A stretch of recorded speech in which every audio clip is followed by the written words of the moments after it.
ओम श्री गुरुभ्यो नमः। ओम श्री गया गदाधराय नमो नमः।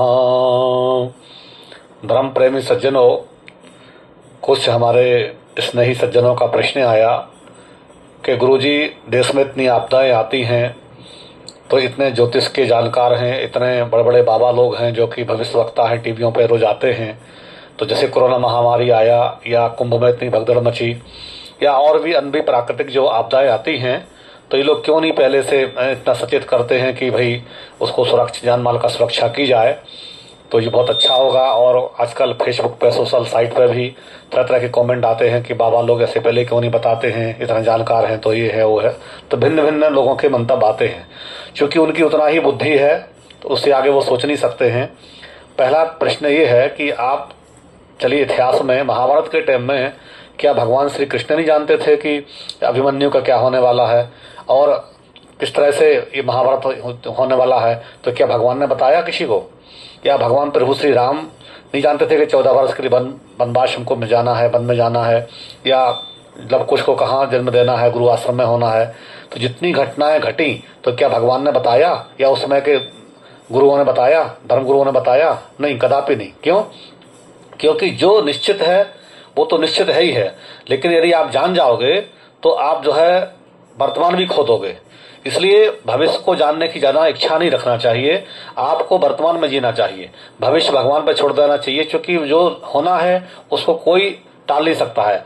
लिखा है, जब भगवान प्रभु श्री राम जी को ये सब हुआ तो वशिष्ठ जी से पूछा गया तो उन्होंने कहा, रामायण में हानि लाभ जीवन मरण जस अपजस विधि हाथ, एक सब विधि के विधान में हाथ में है। इसलिए सिर्फ मनुष्य को कर्म करना चाहिए। हम आप जो भी लोग हैं कर्म के अधिकारी हैं।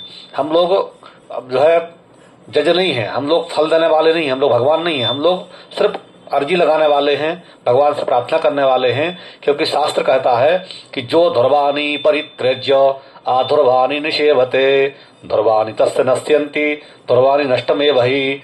अर्थात जो निश्चित को त्याग के अनिश्चित में जाते हैं उसकी वजह से निश्चित भी आपका जो है नष्ट हो जाता है, और जो अनिश्चित काल है वो तो आपका नष्ट पहले से ही है। इसलिए जो ध्रुवानी परित्यज्य, कभी भी निश्चित को नहीं त्यागना चाहिए। वर्तमान में हर आदमी को जीना चाहिए, वर्तमान में ही जी करके खुश रह करके और भविष्य को उज्जवल करना चाहिए। इसलिए जो भिन्न भिन्न तरह के आजकल लोग कमेंट करते हैं, तरह तरह के लोग दूसरों पे में, किसी लोगों को कोई यही काम है, काम तो कुछ है नहीं है, बेरोजगारी भी देश में बढ़ रही है, तो कुछ लोगों को यही सोशल साइट पे अपना अपना वक्तव्य देना होता है, दूसरे की रील शेयर करना, फालतू की बातों में लगना। काम अपना काम करना चाहिए, और जो भगवान का विधान है, शास्त्र विधि है, वेद शास्त्र की जो सम्मत बातें हैं, वैसे ही धर्म गुरुओं का आश्रय करना चाहिए, उनका अनुसरण करना चाहिए, धर्म शास्त्रों का आश्रय लेना चाहिए, तभी हमारी मनोकामनाएं पूर्ण होंगी। हम दूसरों की सुनी सुनी बातों को फॉलो करेंगे, अनावश्यक चीजों में जाएंगे तो हम विषयांतर भी होंगे और हम क्लेशित भी होंगे, क्योंकि हम कंफ्यूज भी बहुत होंगे। आजकल लोग दिन भर मोबाइल में लगे हुए हैं और अनावश्यक चीजों को, रीलों को देख के जो है ना अपने हाथ, अपना मन बुद्धि को खराब कर रहे हैं। आज डिप्रेशन क्यों हो रहा है? इसका बहुत बड़ा कारण टीवी और मोबाइल है। मोबाइल की वजह से लोग, कौन हमको लाइक किया, कौन हमको फॉलो किया, कौन शेयर किया, दिन भर उसी में लगे हुए।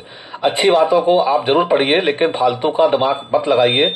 जो शास्त्र वेद सम्मत बातें हैं उन्हीं को फॉलो करिए, और इस पर मत जाइए कि कौन बाबा क्या बोल रहे हैं, कौन क्या। आपको खुद अपने अंदर परिवर्तन लाना है।